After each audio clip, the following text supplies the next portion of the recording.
यह एक ऐसी दुनिया है जहाँ पैसों की कोई वैल्यू नहीं, यहाँ टाइम ही सब कुछ है। यहाँ अगर आपको कोई चीज खरीदनी है तो आपको उस चीज के बदले अपनी जिंदगी का कुछ टाइम देना पड़ेगा, तब जाकर आप उस चीज को खरीद पाएंगे। लेकिन इस दुनिया में एक अच्छी जिंदगी गुजारने के लिए आपके पास टाइम का होना भी जरूरी है, क्योंकि यहाँ जब किसी इंसान की एज 25 साल तक पहुंच जाती है तो उस इंसान के हाथ पर 1 साल का टाइम स्टार्ट हो जाता है। जिस पल काउंटडाउन 0 हुआ उसी पल वह इंसान खत्म। अमीरों के पास इतना टाइम था कि वह 1000 साल की जिंदगी भी जी सकते थे। अमीरों ने खुद के लिए एक अलग दुनिया बना ली थी जहाँ वो लोग एक सुकून भरी जिंदगी गुजार रहे थे, लेकिन वहीं दूसरी तरफ गेटो सिटी में रहने वाले गरीब लोग दिन रात मेहनत करके खुद के लिए टाइम कमाते थे, नहीं तो उनकी जिंदगी खत्म हो जाएगी। इन्हीं गरीबों की बस्ती में विल नाम का एक लड़का रहता था जिसकी घड़ी में सिर्फ 23 घंटे ही बचे थे। विल अपनी मॉम के साथ रहता था। अब क्योंकि 25 साल के बाद उम्र रुक जाती है, इसीलिए उसकी माँ 50 साल की होकर भी बहुत जवान दिख रही थी। आज विल की माँ का 50वां जन्मदिन था। विल अपनी मॉम का बर्थडे सेलिब्रेट करने के लिए पिछली रात ओवर टाइम करके एक शैंपेन की बोतल लाया था। यह देखकर विल की मॉम बहुत खुश हो जाती है और वो विल से कहती है कि मैं अपने पोतों को देखना चाहती हूँ, तुम किसी लड़की को डेट क्यों नहीं करते? जिस पर विल जवाब देता है कि इन सब चीजों के लिए टाइम किसके पास है। विल की मॉम ने उससे कहा कि इलेक्ट्रिसिटी बिल और बैंक से लिया हुआ लोन कल की डेट तक मुझे क्लियर करना होगा, नहीं तो हमें फाइन पड़ सकता है। इसीलिए अब मैं जा रही हूँ और कल रात तक सभी बिल्स और बैंक के लोन्स जमा करवा कर वापस आऊंगी। उसने कहा कि मेरे पास सिर्फ 3 दिन का टाइम है। इलेक्ट्रिसिटी बिल और बैंक का लोन चुकाने में मेरे पास लगभग सारा टाइम खर्च हो जाएगा, इसीलिए कल शाम को तुम जरूर बस स्टॉप पर मेरा इंतजार करना, ताकि मेरा सारा टाइम खत्म होने से पहले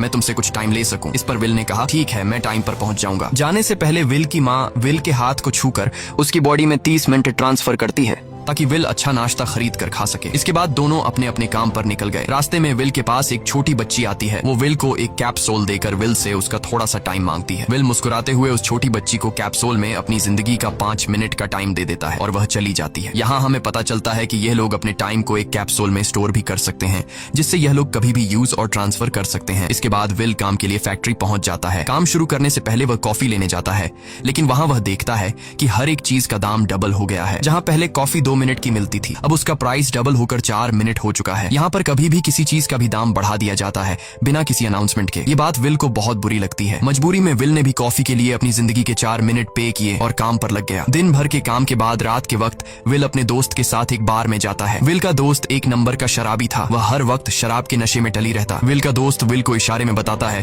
कि वह आदमी सबको फ्री में दारू पिला रहा है और उसके पास बहुत ज्यादा टाइम है। ये सुनकर विल ने जब उस आदमी की तरफ देखा तो उसे चारों तरफ से लड़कियों ने घेरा हुआ था। विल की जब उस आदमी की घड़ी पर नजर गई तो उस आदमी के पास 116 साल का टाइम था। यह देखकर विल समझ जाता है कि यह आदमी ग्रीनिच सिटी से है, क्योंकि गेटो सिटी में लोगों के पास ज्यादा से ज्यादा 2 दिन का टाइम होता है। विल उस आदमी के पास आया और उसे वार्न करने लगा कि यहाँ पर तुम्हें नहीं होना चाहिए था। यहाँ चोरों का खतरा है, ये लोग तुम्हें मारकर तुम्हारा टाइम चुरा लेंगे, इसलिए जल्दी से यहाँ से निकल जाओ। लेकिन वो आदमी विल की बातों को सीरियस नहीं लेता और उसे इग्नोर करके ड्रिंक करने लग जाता है। तभी उस बार में फोर्टिस नाम का एक गैंगस्टर अपने ग्रुप के साथ आया, जिसे देखकर सारे लोग बाहर निकल भागे। दरअसल यह शहर के सबसे बड़े गुंडे हैं जो लोगों से जबरदस्ती टाइम चुराते हैं। विल का दोस्त विल को पकड़कर ले जाने लगा, लेकिन विल ने जाने से इनकार कर दिया और वहाँ एक कोने में छिपकर सब कुछ देखने लगा। फोर्टिस उस अमीर आदमी से उसका सारा टाइम लूटने आया था। फोर्टिस उस अमीर आदमी को चैलेंज करता है कि चलो पंजा लड़ाते हैं और जो हारेगा वह अपना सारा टाइम जीतने वाले को दे देगा। ये टाइम फाइट आर्म रेसलिंग की तरह थी, जिसमें 2 लोगों को एक दूसरे की कलाई पकड़नी होती थी। जिस भी इंसान की कलाई नीचे होती थी उसका टाइम घटने लगता था और वो टाइम उस आदमी के हाथ में ट्रांसफर होने लगता था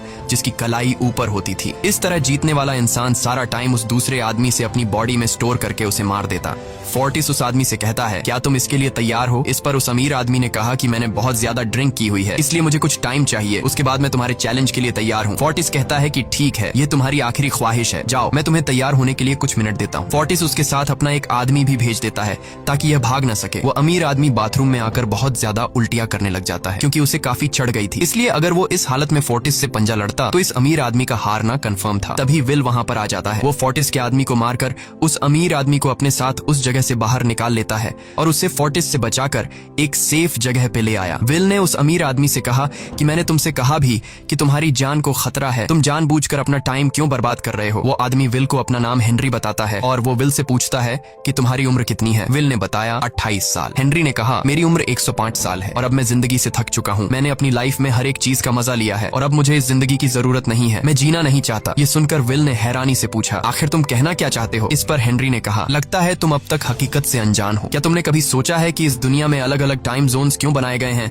आखिर क्यों तुम्हारे टाइम जोन गेटो में किसी भी वक्त चीजों के दाम और टैक्स बढ़ा दिए जाते हैं? दरअसल महंगाई जानबूझकर बढ़ा दी जाती है ताकि गरीब लोग मरते रहें और उनकी मौत का फायदा ग्रीनविच टाइम जोन के अमीर लोगों को होता रहे। असल में ये सारा सिस्टम उन्हीं का बनाया हुआ है। जरा सोचो, वहाँ ग्रीनविच टाइम जोन में लोगों के पास जीने के लिए हजारों साल हैं, लेकिन यहाँ गेटो में तुम लोग हर रोज जीने के लिए मेहनत मजदूरी करते हो। ऐसा इसलिए है क्योंकि उन्होंने तुम्हें यह करने के लिए मजबूर किया है। वो लोग तुम लोगों को ज्यादा टाइम देना ही नहीं चाहते ताकि तुम लोग मजबूरी में उनके लिए काम करते रहो। वो लोग महंगाई बढ़ाकर तुम्हें ज्यादा से ज्यादा टाइम खर्च करने पर मजबूर करते हैं ताकि तुम्हारे टाइम से वो हमेशा की जिंदगी जी सकें। उन्होंने अपनी जिंदगी का हर एक दिन गरीबों की मौत से इकट्ठा किया है और मैं ऐसी जिंदगी बिल्कुल भी नहीं जीना चाहता जो किसी गरीब मजबूर इंसान की मौत से मिली हो। ये सब सुनकर विल समझ गया कि हेनरी बहुत ही नेक दिल इंसान है। हेनरी ने विल से आगे पूछा, अगर तुम्हारे पास मेरे जितना टाइम होता तो तुम क्या करते? विल ने मुस्कुराकर कहा कि सबसे पहले मैं बार बार टाइम को देखना छोड़ देता, क्योंकि उस वक्त भी विल के पास सिर्फ 18 घंटे होते हैं। वो सोने से पहले, सोने के बाद, खाना खाते टाइम हर वक्त अपनी घड़ी देखता रहता है, क्योंकि मुझे डर लगता है कि कहीं मेरा टाइम खत्म न हो जाए और मैं मर न जाऊं। विल कहता है कि मेरी मॉम घर संभालने के लिए बहुत ज्यादा मेहनत करती है। अगर मेरे पास तुम्हारी तरह इतना ज्यादा टाइम होता तो मैं अपनी मॉम के लिए ग्रीनविच सिटी में एक अच्छा घर खरीदता और हम दोनों वहाँ पर खुशी से जिंदगी गुजारते। इसके बाद विल ने हेनरी से कहा, आज रात हमें यहीं रुकना होगा, सुबह तक खतरा टल जाएगा, तब तुम वापस अपने घर लौट जाना। इसके बाद ये दोनों सो जाते हैं। सुबह उठकर हेनरी देखता है कि विल अभी भी सो रहा है। वो विल के पास आता है और उसके पास जितना भी टाइम होता है वो सारा का सारा विल को ट्रांसफर कर देता है और अपने पास कुछ ही मिनट बचाकर एक ब्रिज के ऊपर जाकर बैठ जाता है। विल जब नींद से जागा तो उसने देखा कि हेनरी वहां से जा चुका है। तभी हमेशा की तरह नींद से जागने के बाद विल ने अपनी घड़ी में नजर डाली। विल की घड़ी में 116 साल ऐड हो चुके थे। यह देखकर उसकी आंखें खुली की खुली रह गईं। उसे लगा कि वो अभी भी नींद में है और सपना देख रहा है। इसी दौरान विल की नजर विंडो पर पड़ी जिस पर लिखा था, मेरा टाइम बर्बाद मत करना। वो समझ जाता है कि हेनरी ने मुझे अपना सारा समय दे दिया है। तभी विल ने हेनरी को दूर एक ब्रिज के किनारे पर बैठे देखा। विल जल्दी से हेनरी की तरफ भागा, लेकिन अब बहुत देर हो चुकी थी क्योंकि हेनरी के पास अब बस कुछ ही सेकंड्स बचे थे और थोड़ी देर बाद वो एक झटके से मरकर ब्रिज से नीचे पानी में गिर गया। विल को हेनरी की मौत का बहुत ज्यादा दुख होता है। अब विल के पास 116 साल की जिंदगी थी और वो समझ जाता है कि अगर मैं यहाँ पर रहा तो लोग समझेंगे कि हेनरी को इसी ने मारा है। विल जल्दी से अपने दोस्त के पास जाता है। विल का दोस्त विल के हाथ में इतना सारा टाइम देखकर शॉक रह जाता है, जिसके बाद विल ने अपने दोस्त को दोस्ती की खातिर 10 साल का टाइम दिया। ये देखकर विल का दोस्त उसका दिल से शुक्रिया अदा करता है। विल कहता है कि यहाँ रहना मेरे लिए अब ठीक नहीं, क्योंकि इतने ज्यादा टाइम को देखते हुए मेरा टाइम छीनने के लिए कोई भी मुझे मार सकता है। अब मैं अपनी माँ के लिए ग्रीनविच सिटी में एक अच्छा सा घर खरीद सकता हूँ और वहाँ पर एक सेफ लाइफ गुजारूंगा। जिसके बाद विल अपने दोस्त को गुड बाय कहकर वहाँ से निकल जाता है और सीधा उस बस स्टॉप पर जाकर मॉम का इंतजार करने लगता है, जहाँ 2 दिन पहले उसकी मॉम ने उससे कहा था कि मैं इलेक्ट्रिसिटी का बिल और बैंक का लोन चुकाकर इस बस स्टॉप पर पहुंचूंगी। दूसरी तरफ विल की मॉम सारे लोन और बिल्स भरने के बाद घर लौटने के लिए बस में चढ़ी, पर तभी उसे पता लगा कि एक ही दिन में बस की टिकट के दाम डबल हो गए थे। पहले जहाँ टिकट 1 घंटे में आती थी वहीं अब प्राइस 2 घंटे हो गया था। ये देखकर विल की मॉम बहुत ज्यादा परेशान हो जाती है क्योंकि विल की मॉम के पास सिर्फ 1.5 घंटा बचा था। विल की मॉम बस ड्राइवर से रिक्वेस्ट करती है कि अगले स्टॉप पर मेरा बेटा उसे बाकी का टाइम दे देगा, लेकिन बस ड्राइवर ने साफ इनकार कर दिया और कहा कि अगर टाइम नहीं है तो फिर पैदल चली जाओ। लेकिन विल की मॉम को पता था कि अगला बस स्टॉप बहुत दूर है, अगर वह पैदल भी जाती है तो उसे पहुंचने में 2 घंटे लगेंगे। उस वक्त बस में ढेर सारे पैसेंजर्स सवार थे। विल की मॉम ने उनसे भी रिक्वेस्ट की पर किसी ने भी उनकी मदद नहीं की। इतने में ही बस वहां से निकल गई। विल की मॉम रेचल के पास ज्यादा टाइम नहीं बचा था, इसलिए वह दौड़ती हुई पैदल घर की तरफ भागने लगी। दूसरी तरफ विल अपनी मॉम के लिए फूलों का गुलदस्ता लिए बस स्टॉप पर उनका इंतजार कर रहा था, क्योंकि आज उसे अपनी मॉम का बर्थडे सेलिब्रेट करना था। बस जब उस स्टॉप पर पहुंची तो कई सारे पैसेंजर्स उतर आए, पर उनमें से विल की मॉम नहीं थी। विल यह देखकर परेशान हो जाता है और उसे समझ आ गया कि जरूर उसकी मॉम मुसीबत में है। वह उसी वक्त अपनी मॉम की तलाश में भागा। उधर रेचल के पास अब कुछ ही मिनट बचे थे। वह रास्ते में आने वाली गाड़ियों और लोगों के घरों का दरवाजा पीट पीट कर उनसे थोड़ा समय उधार मांग रही थी, लेकिन कोई भी उसकी मदद करने को तैयार नहीं था। इधर विल जब कुछ दूर गया तो उसे उसकी मॉम दौड़ती हुई नजर आ गई। अपनी मॉम को भागते हुए देख विल समझ गया कि उनके पास ज्यादा टाइम नहीं है। वह अपना हाथ आगे करके तेजी से उनकी तरफ दौड़ने लगा। उधर रेचल के पास अब सिर्फ 10 सेकंड्स ही रह गए थे। वह भी पूरी तेजी से विल की ओर भाग रही थी, लेकिन जैसे ही रेचल अपने बेटे विल के पास पहुंची उसका टाइम खत्म हो जाता है और वह मर जाती है। यह देखकर विल को बहुत दुख होता है क्योंकि उसने अपनी मॉम के लिए क्या कुछ नहीं सोचा था। वह चीख चीख कर रोने लगा। अगली सुबह तक हेनरी की डेड बॉडी टाइम कीपर्स को मिल चुकी थी। ये टाइम कीपर्स वहां पर इन्वेस्टिगेशन करते हैं। आज की दुनिया में टाइम कीपर्स होते थे जो पुलिस की तरह थे। इन टाइम कीपर्स का काम भी क्राइम को रोकना होता है। टाइम कीपर्स के ऑफिसर रेमंड ने उस जगह में अच्छी तरह से जांच की, लेकिन उसे कोई भी क्लू नहीं मिला। तभी रेमंड की नजर उस ब्रिज के पास लगे सीसीटीवी कैमरा की तरफ गई। वह सीसीटीवी फुटेज चेक करने सीसीटीवी रूम के लिए निकल पड़ा। दूसरी तरफ विल समझ चुका था कि उसकी उसकी मॉम की मौत के लिए ग्रीनिच में रहने वाले अमीर लोग ही जिम्मेदार हैं, जिन्होंने गेटो शहर के लोगों को एक एक सेकंड का मोहताज बना दिया है। अब विल उनसे बदला लेने ग्रीनिच की तरफ निकल पड़ा और यहाँ से होती है असल कहानी शुरू। ग्रीनविच सिटी में एंटर होने के लिए विल को 1 साल का टाइम खर्च करना पड़ा और ग्रीनिच सिटी जा पहुंचा। वहाँ जब विल ने अमीर लोगों का लाइफस्टाइल देखा तो उसकी आंखें खुली की खुली रह गईं। वहाँ लोगों के पास इतना टाइम था कि वो लोग मरने का नाम तक भूल गए थे। यहाँ पर अमीर लोग के बॉडीगार्ड के पास भी 100 साल से भी ज्यादा का टाइम था। ये देखकर विल गुस्से से लाल हो जाता है, क्योंकि विल जिस शहर से आया था वहाँ पर लोगों के पास सिर्फ 24 घंटे की जिंदगी थी। विल वहाँ एक महंगे होटल में रुकता है। खाना खाते दौरान एक बहुत ही खूबसूरत लड़की विल को देखती है, जैसे उसे विल पसंद आ गया हो। दूसरी तरफ टाइम कीपर रेमंड हेनरी की मौत के वक्त का सीसीटीवी फुटेज चेक कर रहा था। तभी उसे फुटेज में विल दिखाई देता है। हालांकि कैमरा ने हेनरी को ब्रिज से गिरते हुए रिकॉर्ड नहीं किया था, लेकिन उस फुटेज में विल ब्रिज के पास खड़ा नजर आ रहा था, जिससे रेमंड को विल पर शक होने लगा। इसलिए रेमंड ने अपनी टीम को विल के बारे में जानकारी इकट्ठा करने को कहा। रिसर्च के दौरान टाइम कीपर्स को यह बात पता चल जाती है कि विल नाम का एक आदमी बहुत सारा टाइम खर्च करके ग्रीनविच सिटी में एंटर हो गया है, जिससे रेमंड को यह बात कंफर्म हो जाती है कि विल ने ही हेनरी को मारा है। रेमंड उसी वक्त अपनी टीम के साथ ग्रीनविच शहर की ओर रवाना हो गया। दूसरी ओर ग्रीनविच शहर में विल एक कैसीनो में आया, जहाँ कुछ अमीर लोग पोकर खेल रहे थे। विल भी उनके साथ बैठ जाता है। एक नए आदमी को देखकर ये लोग उस पर हंसने लगते हैं, लेकिन विल गैम्बलिंग में माहिर था।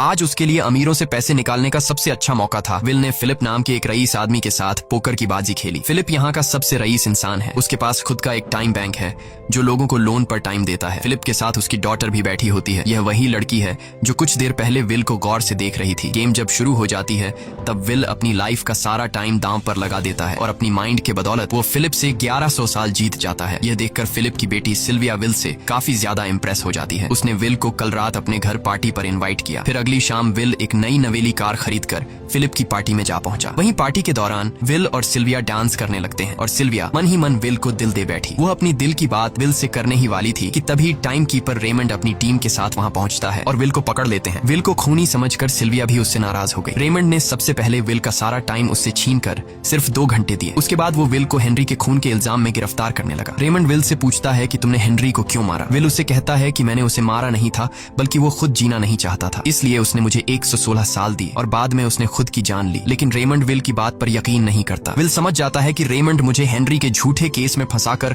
उम्र भर कैद के लिए मुझे जेल में डाल देगा, इसलिए वह मौका देखते ही रेमंड के आदमियों को मारकर खुद को आजाद कर लेता है और उनकी बंदूक लेकर सिल्विया को बंदी बना लिया। सिल्विया को ढाल बनाकर विल उसे साथ लेकर भाग निकला और रेमंड और उसके आदमियों को चकमा देता हुआ वापस गेटो शहर आ पहुंचा। इस दौरान विल के पास टाइम काफी कम बचा था। उसने सिल्विया से कुछ टाइम उधार मांगा, लेकिन सिल्विया ने उसे 1 सेकंड भी देने से इनकार कर दिया, क्योंकि वह भी उसे हेनरी का खूनी समझ रही थी। इसलिए वो और तेजी से गेटो शहर की तरफ कार दौड़ाता है ताकि वहां पहुंचकर किसी से टाइम उधार ले सके। जल्दबाजी में उसका ध्यान आगे सड़क पर बिछी कंटीली तारों पर नहीं पड़ता, जिससे टकराते ही विल की कार ब्रिज से नीचे गिर जाती है। इस एक्सीडेंट में विल और सिल्विया बेहोश हो गए। असल में रास्ते में वह कांटे फोर्टिस और उसकी गैंग ने बिछाए थे। फोर्टिस ने देखा कि सिल्विया के पास 10 साल का टाइम था। वो सिल्विया का सारा टाइम चुरा कर वहां से निकल जाते हैं। इतने में ही विल और सिल्विया को होश आया। सिल्विया ने जब अपने हाथ की तरफ देखा तो वो परेशान हुई, क्योंकि उसके पास सिर्फ 30 मिनट ही बचे थे और विल के पास भी कुछ मिनट ही बचे थे। पर फिर भी उसने सिल्विया को अपने कुछ मिनट दिए, जिससे इन दोनों का टाइम बराबर हो गया। इसके बाद विल सिल्विया को लेकर जल्दी से अपने दोस्त के घर जाता है,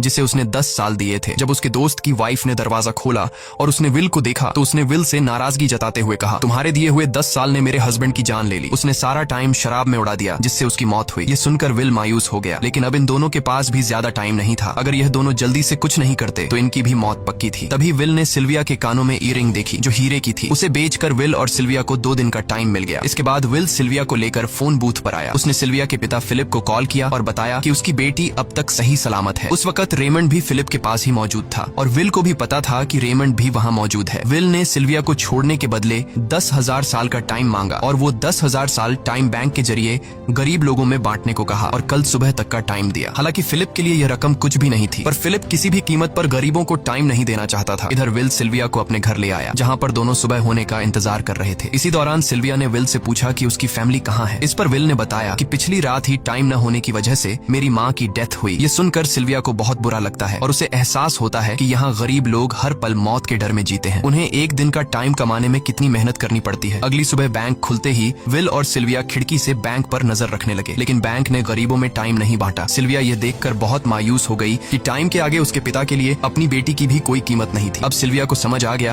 कि उसके पिता सिर्फ बिजनेसमैन नहीं है, बल्कि वो इस सिस्टम के हेड हैं। वो गरीब लोगों की मौत से अपनी जिंदगी जिंदगी के साल जमा करते हैं। सिल्विया को यूं मायूस देखकर विल ने उसे वापस घर भेजने का फैसला किया। वो उसे फोन बूथ पे ले आया और अपने पिता को कॉल करके अपने लिए मदद बुलाने को कहा। इस दौरान विल सिल्विया को वेपन भी दे देता है ताकि वो खुद की हिफाजत कर सके। इधर सिल्विया फोन पर अपने पिता से बात कर रही थी कि तभी टाइम कीपर रेमंड चुपके से वहां आ पहुंचा और विल पर गन तान दी। रेमंड विल पर गोली चलाने ही वाला था कि तभी सिल्विया ने रेमंड को देख लिया और घबराहट में रेमंड पर गोली चला दी। ये देख विल घबरा कर रेमंड के पास आया। हालांकि वो गोली रेमंड के हाथ को छूकर निकल गई थी। रेमंड के हाथ से बहुत खून निकल रहा था। विल ने रेमंड की घड़ी देखी। रेमंड के पास सिर्फ 2 घंटे बचे थे। दरअसल टाइम कीपर्स को भी सैलरी के तौर पर हर रोज 1 दिन का ही टाइम मिलता था। विल समझ गया कि जब तक रेमंड के पास उसके टीम वाले पहुंचेंगे तब तक रेमंड का ज्यादा खून बहने की वजह से उसकी मौत हो गई होगी। इसलिए विल रेमंड को 2 घंटे का टाइम देते हुए रेमंड की कार को लेकर वहां से निकल गया। रेमंड को गोली मारकर अब सिल्विया भी क्राइम लिस्ट में आ चुकी थी। हालांकि विल ने सिल्विया से कहा कि वो अभी इन सब से निकल सकती है, लेकिन ग्रीनिच में सिल्विया की जिंदगी पिंजरे में कैद पंछी की तरह थी। उसके पिता फिलिप ने उस पर बहुत सारी पाबंदियां लगा दी थी, पर यहाँ आकर उसे आजादी का एहसास हो रहा था, क्योंकि यहाँ वो अपनी मर्जी की मालिक थी। और सिल्विया समझ जाती है कि यहाँ पर लोगों के साथ गलत हो रहा है। अब वह भी गरीबों को उनका हक दिलाने में विल के साथ थी। विल और सिल्विया ने मिलकर अमीरों को लूटना शुरू कर दिया। सिल्विया, जो कि ग्रीनिच सिटी के चप्पे चप्पे से वाकिफ थी, इसलिए इन दोनों ने प्लान बनाया कि वो ग्रीनिच सिटी में बैंक से टाइम कैप्सूल चुराएंगे और उनको गरीबों में बांट देंगे। सिल्विया ने सबसे पहले अपने पिता फिलिप के कई सारे बैंक्स में डाका डाला, क्योंकि फिलिप ने गरीबों की मौत से वह सारा टाइम इकट्ठा किया था। इन दोनों ने तिजोरी से सभी टाइम कैप्सूल एक बैग में पैक करके वहां से निकल गए और उन्हें गरीबों में बांटने लगे। इतनी बड़ी चोरी करने के बाद अब सरकार भी इन दोनों से तंग आ चुका था। इसीलिए सरकार ने इन दोनों के सर पर 10 साल का टाइम इनाम रख दिया। ये खबर सुनते ही गैंगस्टर फोर्टिस अब इन दोनों को कुत्ते की तरह ढूंढने लगा। लेकिन विल और सिल्विया हर रोज अपना ठिकाना बदलते रहते थे, जिससे वो किसी के हाथ नहीं आते थे। यह दोनों एक होटल में छुपे हुए थे। इनके पास टाइम की कमी तो थी नहीं, इसलिए उन्होंने पूरे होटल को ही बुक कर लिया था। फोर्टिस इन दोनों की तलाश में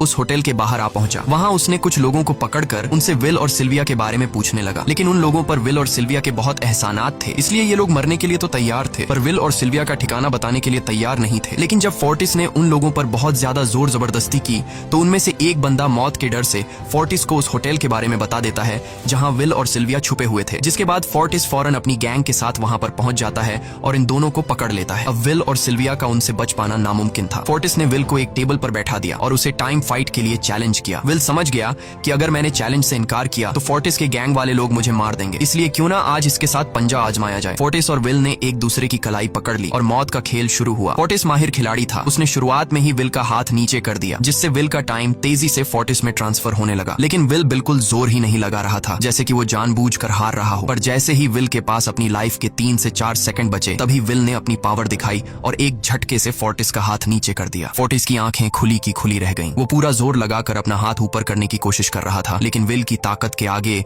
वो ढीला पड़ चुका था। ये देख फोर्टिस के आदमियों का ध्यान फोर्टिस की घड़ी पर अटक गया। अब उनका बॉस मरने वाला था। इतने में ही मौका पाकर विल ने अपने जूते से गन निकाली और पलक झपकते ही फोर्टिस के सारे आदमियों को शूट कर दिया, क्योंकि अगर वो ऐसा नहीं करता तो वो लोग उसे मार देते। इसी के साथ फोर्टिस का टाइम 0 हो गया और वह भी मारा गया। विल और सिल्विया जल्दी से वहां से भाग निकले। इसी दौरान उन्होंने देखा कि अमीरों ने सारा खेल पलट दिया था। विल और सिल्विया ने गरीबों में जितना भी टाइम बांटा था उसकी वैल्यू अब कुछ भी नहीं रही थी, क्योंकि अमीरों ने महंगाई के दर को कई गुना बढ़ा दिया था। यह देख विल हारा हुआ महसूस करने लगा और उसे लगा कि मैं कभी भी इन गरीबों को उनका हक नहीं दिला सकूंगा। उसने सिल्विया से कहा कि अब सब खत्म हो चुका है। अगर वो लोगों में 1000 साल भी बांट दें तो अमीर लोग महंगाई को और ज्यादा बढ़ा देंगे, जिससे लोगों की हालत कभी नहीं सुधर पाएगी। सिल्विया ने कहा कि कोई तो रास्ता होगा। इस पर विल ने कहा कि हमें लाखों साल चुराकर इन लोगों को देने होंगे, तब जाकर हम लोग महंगाई को कंट्रोल कर सकते हैं। हालांकि यह इतना आसान नहीं था, पर सिल्विया ने इसके लिए एक प्लान सोच रखा था। अगली ही सुबह जब फिलिप अपने बॉडीगार्ड्स के साथ ऑफिस पहुंचा, तभी सिल्विया वहां आई और उसने अपने पिता से कहा कि वो सरेंडर करना चाहती है। तब सारे गार्ड्स ने सिल्विया पर गन तान दी, लेकिन तभी वहां पीछे से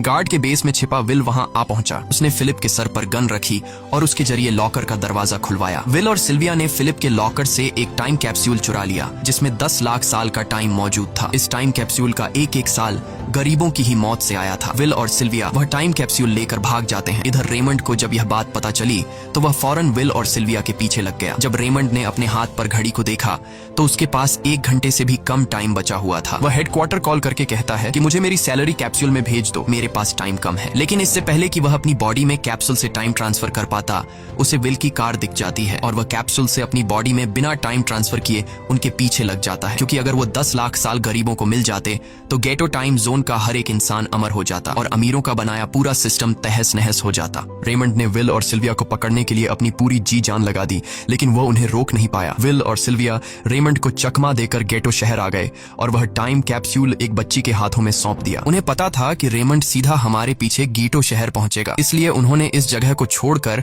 एक सुनसान जगह पर चले गए। उधर उन्होंने गीटो शहर के लोगों में लाखों साल बांटकर उन्हें अमर कर दिया था, लेकिन खुद इन दोनों के पास बहुत ही कम टाइम बच जाता है। बदकिस्मती से उसी पल रेमंड ने उन्हें पकड़ लिया। रेमंड ने विल को धमकी देते हुए कहा, अगर तुम्हें अपनी जान प्यारी है तो चुराया हुआ सारा टाइम वापस कर दो। तब विल ने उसे अपनी घड़ी का समय दिखाया। विल और सिल्विया के पास कुछ ही मिनट बचे थे। विल ने रेमंड से कहा, कहीं तुम भूल तो नहीं गए? याद है जब तुम मरने वाले थे तो मैंने तुम्हें कुछ टाइम उधार दिया था। टाइम तो तुम्हें मुझे वापस करना चाहिए। यह सुनकर रेमंड को याद आया कि विल और सिल्विया को पकड़ने की जल्दी में उसने अपने टाइम पर ध्यान ही नहीं दिया। जब उसने अपनी घड़ी पर नजर डाली तो उसके पास सिर्फ 5 सेकंड ही बचे थे, जो देखते ही देखते 0 हो गए और रेमंड मारा गया। विल और सिल्विया रेमंड से तो बच गए थे, पर इन दोनों के पास भी अब सिर्फ एक मिनट ही बचा था। ऊपर से उस सुनसान इलाके में उनकी मदद करने वाला भी अब कोई नहीं था। उन्हें अपनी मौत साफ नजर आ रही थी। इन दोनों ने मायूस होकर एक दूसरे को गले लगाया और तभी विल को रेमंड की कार नजर आई। विल फौरन कार की तरफ भागा और वहां पहुंचकर उसने रेमंड की सैलरी का टाइम अपनी घड़ी में ट्रांसफर कर दिया। इसके बाद वह सिल्विया को भी टाइम देने उसकी ओर भागने लगा। सिल्विया भी तेजी से विल की ओर दौड़ रही थी। सिल्विया के पास कुछ ही सेकंड्स बचे हुए थे। यह बिल्कुल उसी तरह का पल था जिस तरह से विल ने अपनी मॉम को खोया था। विल ने अपनी मॉम को तो खो दिया था, पर सिल्विया को नहीं खोना चाहता था। विल सिल्विया के बिल्कुल करीब ही था, पर तभी सिल्विया विल की बाहों में गिर पड़ी। लकीली विल ने सही वक्त पर सिल्विया का हाथ थाम लिया था, जिससे उसकी जान बच गई। विल और सिल्विया की बदौलत अब डेटन शहर के सारे लोग अमर हो चुके थे। अब उन्हें एक घंटे कमाने के लिए फैक्ट्रीज में काम करने की जरूरत नहीं थी। वह सभी अपने सपनों को पूरा करने ग्रीनिच शहर की ओर निकल पड़े, जिससे अमीरों का बनाया सारा सिस्टम फेल हो गया। वहीं इसी के साथ यह कहानी खत्म हो जाती है। अगर आपको वीडियो अच्छी लगी हो तो हमारे चैनल को सब्सक्राइब और वीडियो को लाइक जरूर कीजिएगा।